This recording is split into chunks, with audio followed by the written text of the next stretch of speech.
a visão do rei Nabucodonosor sobre uma estátua registrada em Daniel, capítulo 2.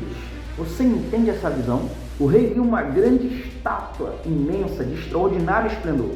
Ela estava de pé e a aparência dela era terrível ou gloriosa. A cabeça era de ouro, o peito e os braços de prata, o ventre e os quadris de bronze e as pernas de ferro, os pés em parte de ferro e em parte de barro. E quando o rei olhava, uma pedra foi cortada sem auxílio de mãos, feriu a estátua nos pés de ferro de barro e os esmiuçou.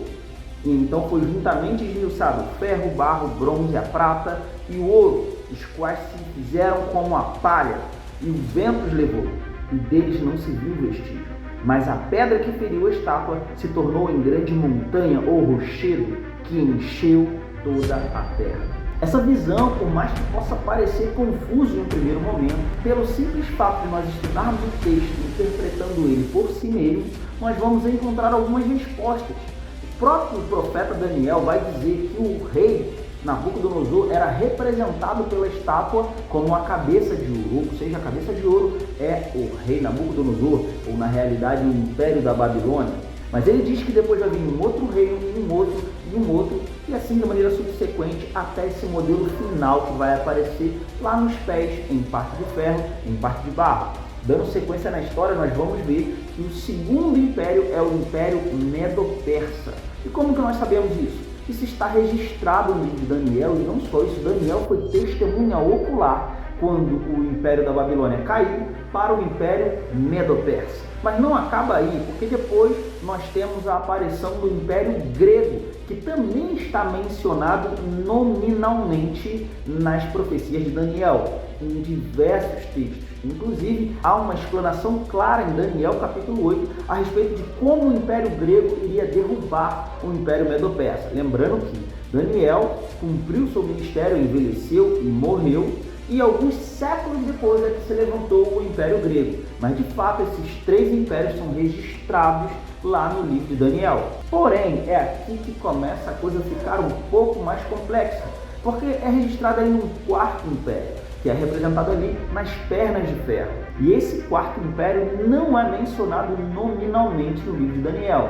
Há grande discussão sobre isso, mas grande parte dos estudiosos aceita que seria o Império Romano, pois esse foi o império subsequente, que derrubou o Império Grego. Também foi um império diante do qual nosso Senhor Jesus Cristo foi crucificado e estava de pé ainda na época dos apóstolos. Mas eu sempre tenho um cuidado muito grande, porque a gente precisa saber diferenciar o que é doutrina de tradição. Existem coisas que nós podemos dizer que possivelmente, muito provavelmente vai ser, mas elas não estão registradas na Bíblia com todas as letras. Então, eu não aponto como uma doutrina. Então, doutrinariamente falando, não dá para se afirmar que é o Império Romano, por mais que faça muito sentido. E eu aqui não estou discutindo para dizer se é ou se não é. Eu estou falando apenas aquilo que a Bíblia diz e aquilo que ela cita ou não. Mas, de fato, esse quarto império ele é muito importante, porque as pernas são de ferro, mas no final nós temos os pés, que são em parte de ferro e em parte de barro. Isso é uma continuação desse império. Esse império vai passar por uma espécie de transformação, que é justamente o império do Anticristo, que é registrado também em Daniel capítulo 7, na visão das feras, em Apocalipse capítulo 13, quando vai falar sobre a besta, e também em Apocalipse capítulo 17. Porque o império do Anticristo vai ser uma espécie de continuação desse quarto império. Inclusive daí que nascem muitas teorias sobre da onde viria o império do Anticristo, seria o Império Romano ou italiano, alguma coisa do tipo, justamente porque o Império Romano caiu muitos séculos atrás.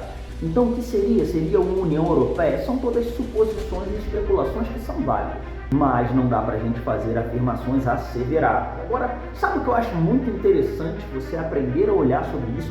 E o que eu procuro passar para os meus alunos com o método IPD, onde você tem pilares que vão te ajudar a fundamentar a sua compreensão da Escritura com clareza. Então, por exemplo, quando você olha para esse texto, você precisa enxergar os povos. Não procure encontrar a igreja nessa profecia, porque a igreja não existia, ela ainda era um mistério. O profeta do Antigo Testamento, ele olhava e ele enxergava a primeira vinda de Cristo e a vinda gloriosa de Cristo, mas ele não enxergava esse período do meio, uma espécie de vale Ou seja, quando você olha para aquele momento, Israel é o povo da tratativa de Deus, é o povo da aliança com Deus. E compreender isso vai te deixar num lugar de segurança, porque naquela época, quando se fala sobre os gentios, eram povos que eram inimigos de Deus. Para ter uma aliança com Deus naquela época, era necessário ser feito judeu ou ser judaizado.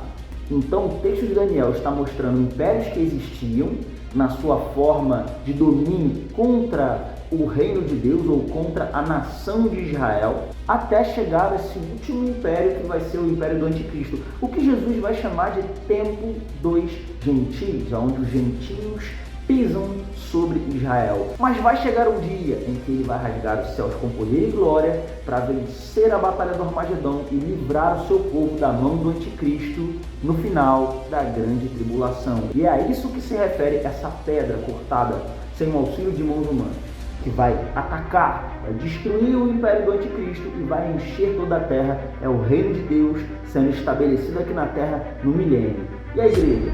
Nós vamos reinar com Cristo, essa é a promessa. E aí, te ajudei a entender melhor essa visão da estátua do rei Nabucodonosor? Coloca aqui nos comentários. E se você quer mergulhar com profundidade e clareza no assunto do fim dos tempos, eu quero te convidar a conhecer o meu projeto Código do Apocalipse. Comenta aqui Apocalipse e eu faço contato com você para te explicar melhor.